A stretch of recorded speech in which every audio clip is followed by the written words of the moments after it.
Assalamualaikum everyone. So today we are going to present about the development and prospect of sukuk in Malaysia. So I will start with the introduction. Why in the first place we need sukuk?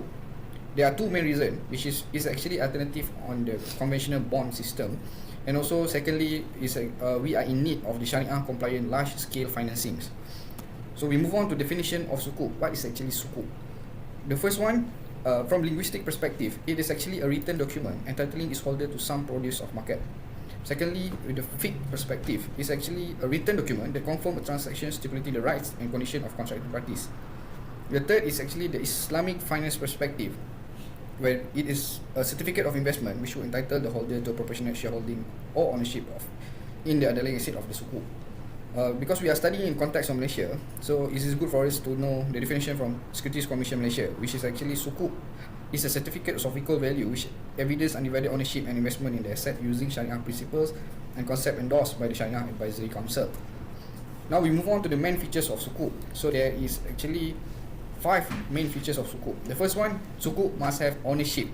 It must represent the proportionate ownership of underlying asset and directly link with the real sector activities. Second, in terms of contract, sukuk contract must be structured using Sharia compliance contracts. The tenures is almost same as bond, where we can have various tenure, short, medium or long term, and it also can be restructured and scheduled. Returns must be regular returns from profits and rents, and then also sukuk proceeds should be used in Sharia compliant activities. Sukuk also can be traded in secondary market and need to comply with the Sharia requirements. It also can be rated, listed and cleared by clearing house. So what are the benefits of sukuk if it is actually most like a bond? So the first one is actually it promote equal distribution of wealth because it's Islamic principle. So you are actually having the proportionate of the underlying asset itself. Secondly, it's broadening the investor's choice. It's not you can have instead of one market, you can have second market, which is the Islamic capital market, providing Sharia compliant returns, and also it is act as a liquidity management tool. What are the objectives of sukuk? Sukuk aim to provide an important mode of large scale financing for issuers. Sukuk also give opportunity to the investor that who is actually have the Islamic belief. Lastly, sukuk helps promoting in the overall Islamic capital market products. So I will move on and pass it to my colleague on the history of sukuk. The history of sukuk goes back to the early Islamic Caliphate's era. The word sukuk derived from Arabic word sak, meaning certificate or order of payment. Early Islamic Caliphates used sukuk as form of papers representing financial obligations originating from trade and other commercial activities.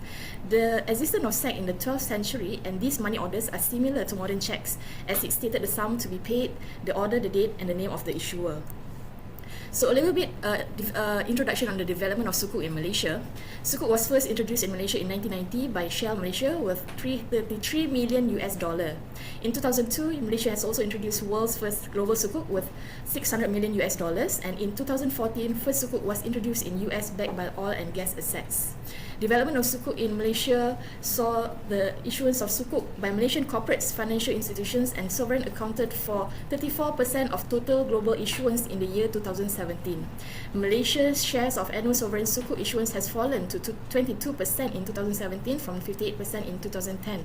However, it remains the largest Islamic issuer with an estimated 44% of total sovereign sukuk outstanding in 2017.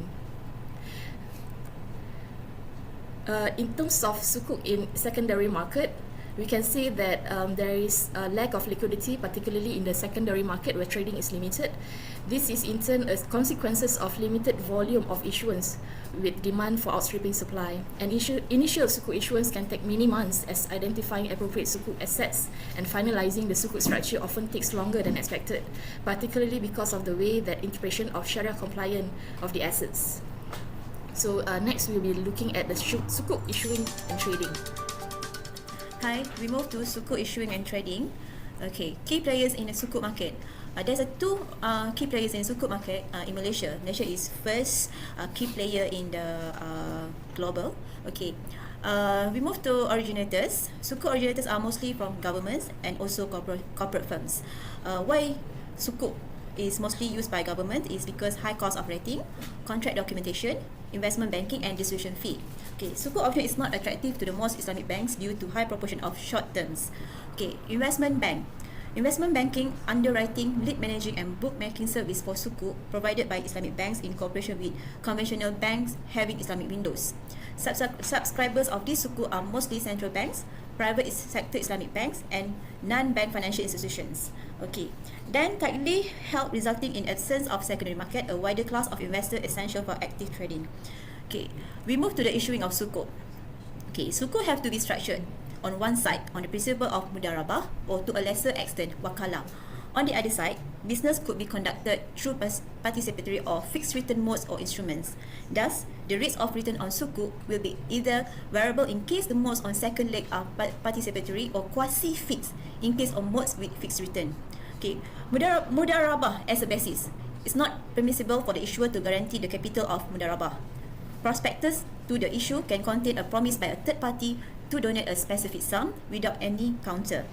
Benefit to meet losses in a given project, provided such commitment is independent of the mudarabah contract. Okay, we move to the process flow issuing sukuk. In Malaysia, process flow for sukuk issuance: firstly, appointment of principal advisor, lead arranger, lead manager, facility agent, and syarah advisor. Then, the finalization of optimum financing structure and term sheet. And third, appointment of other transaction parties, example, trustee, legal counsel, rating agency, and etc. Okay, the fourth step is conduct legal, business, and financial due diligence. After that, rating process and Sharia endorsement, and submission to Secretary Commissions ICM for approval. Then lodgement of sukuk application with security commissions. After that, signing of transaction documentation and establishment of sukuk facility, issuance of information memorandum and pricing of sukuk. Then last but not least, closing procedure, settlement and issuance of sukuk. Why sukuk? Why issuing sukuk? The key reason is the growing demand from investors to place their funds in accordance with Sharia compliance principles. The governments or corporate are able to raise funds for their working capital or project financing for infrastructure and development projects under a Sharia compliant framework instead of debenture or loans with high interest rates. The fund collectors are also serve the purpose of liquidity management for financial institutions and individuals undertaking Sharia compliance business because it complies with their internal monetary and regulatory policies. On the other hand, to facilitate the development of the local, regional, and global sukuk market and tap into wider investor base.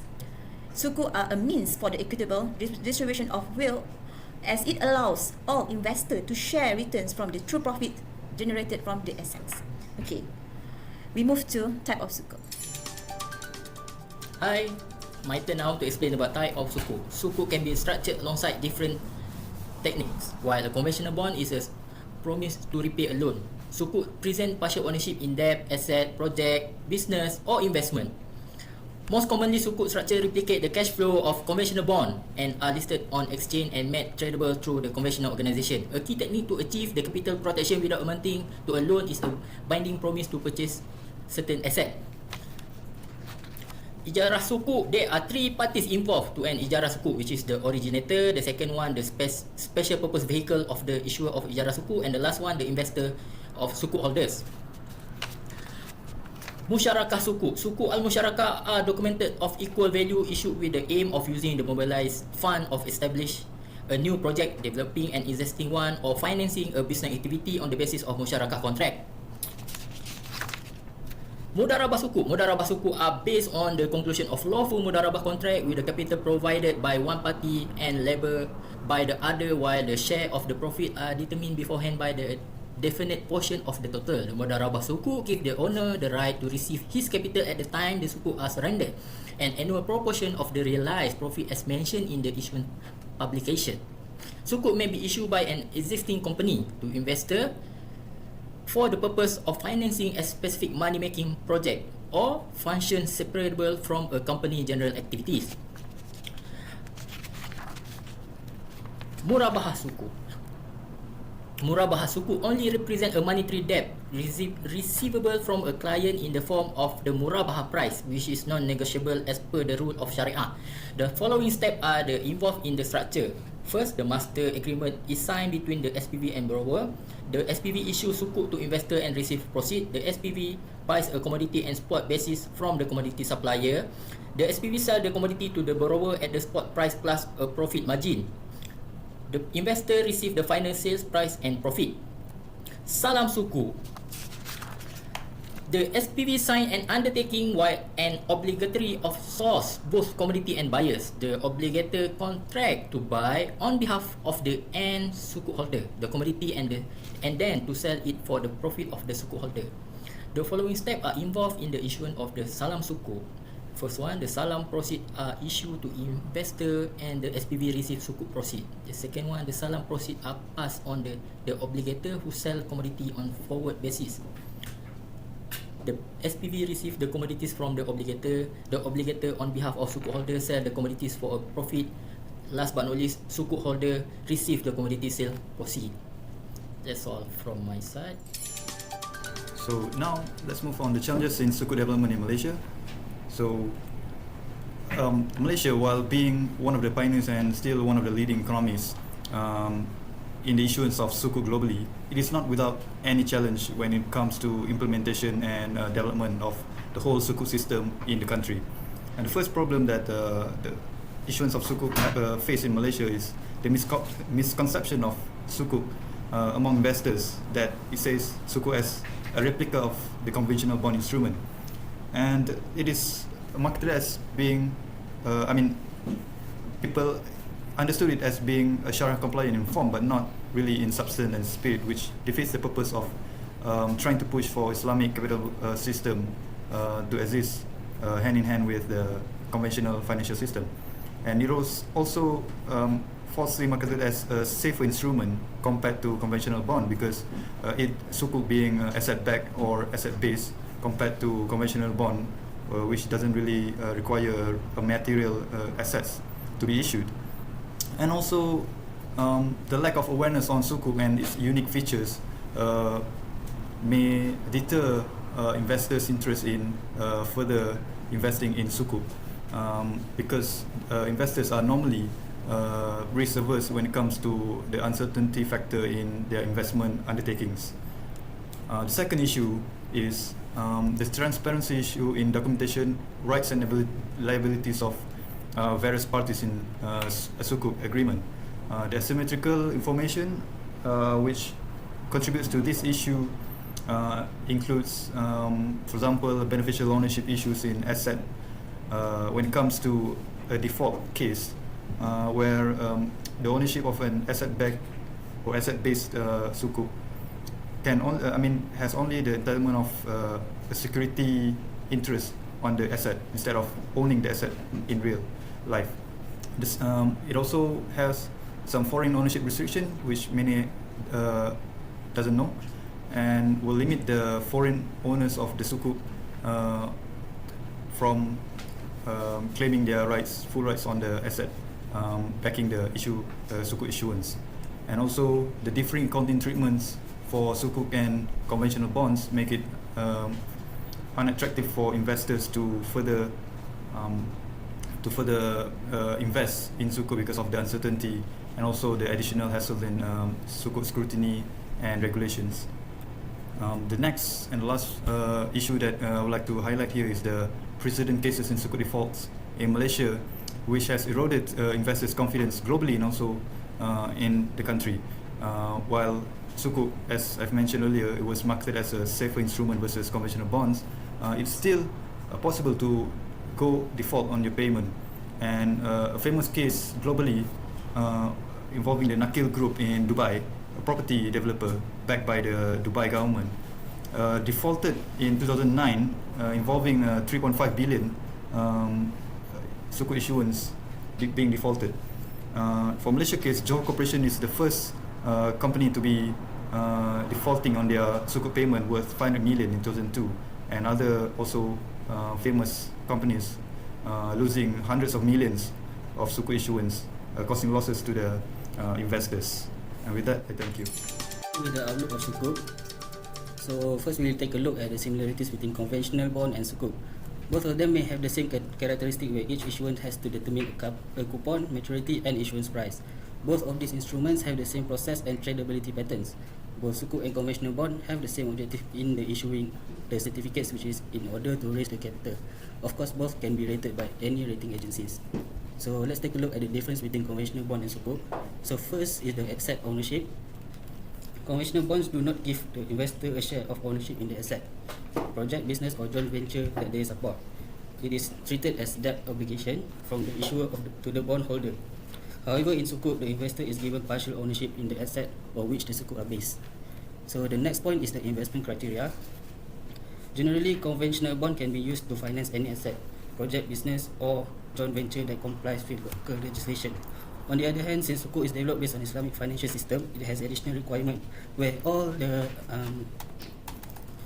financing must be Sharia compliant. So the next one is issue unit and issue price. Each issue unit of conventional bond is representing a share of that. Furthermore, the face value of a bond price is based on the issuer's creditworthiness, which include its rating. In sukuk, each issue unit is representing a share of the underlying asset. So the next point is the investment reward and risk. In conventional bondholders receive regularly scheduled and often fixed rate interest payment for the life of the bond, and their principal is guaranteed to be returned at the bond's maturity date. Sukuk holders, on the other hand, receive a share of profits from the underlying asset. The last point is the effect of cost. Bondholders generally are not affected by costs related to the asset, project, business or joint venture that they support. The performance of the underlying asset does not affect investor rewards. In contrast, sukuk holders are affected by costs related to the underlying asset. We move to the final point. We will have a look at the factors that consider a sukuk is that we can consider a sukuk structure. Okay, so the first point is economic objective of the issuer. Bond is usually issued due to the need of the issuer to borrow money for their project, business or joint venture. The economic objective is what determines their project, business or joint venture is worth borrowing or not. In sukuk, the economic objective of the issuer is clearer due to the strict screening where they not only need to comply with conventional bond rules, they also need to comply with Sharia. The next point is availability of assets. As mentioned previously, in sukuk, each issue unit is representing a share of the underlying asset. Therefore, sukuk issuer must first have an asset which is tangible in order to request for sukuk bond. Next is the level of debt that the company has. In sukuk, the issuer need to disclose a tangible asset to back their sukuk issuance. By using this asset disclosed information, investors are able to assess the level of debt of the company. This may help in giving securities to the investor and reduce the risk of return of the sukuk issuance. Next point is the credit rating of the issuer. In order to issue sukuk, there is a lot of process to determine the credit rating of the company. It is assessed and rated by international rating agencies, which investors use as a guideline to assess risk or return parameters of a sukuk bond. Next point is legal framework. Sukuk legal framework is very well structured. In considering the legal framework, the government has always been conscious to protect the interests of the public all the time. The public can refer to the individuals, public and private corporations, and those bodies that hold in trust the interests of the public. So for the last one is the tax implication of a structure. The way taxes on sukuk are handled in Malaysia is somewhat different, where the Malaysian government has made sukuk a very important part of their economic development plan. Moving to the future, Malaysia's intention to become the global centre for Islamic finance have certainly been successful in recent years. To attract more Islamic investment and sukuk into the country, Malaysia Tax Code provides substantial incentive which actually put sukuk at advantage over conventional bonds. So I will pass to Amar to wrap on his presentation. Hi guys, it's me again. So it's actually well explained by my fellow comrades that sukuk market is said as a driver of development of Islamic finance and capital market. So we know that sukuk have bright opportunity and ongoing future, which we can see that the market is actually attracted to the sukuk that are very innovative in its structures and contract. So it is actually expected that future preferences will not only concentrate on the innovative Sharia compliant structures, but also it will include the risk sharing features. Secondly, we can see certain jurisdictions have launched the idea of the sustainable and responsible investment in sukuk. The finance responsible investment initiatives such as Green Sukuk in Malaysia, we can see. And what we can do is actually the sukuk market need to engage in the global financial community and engage with the major financial sectors and hubs, as well as other various regulators, and more actively and constructively in promoting the sukuk itself. So that's it from us. Thank you very much.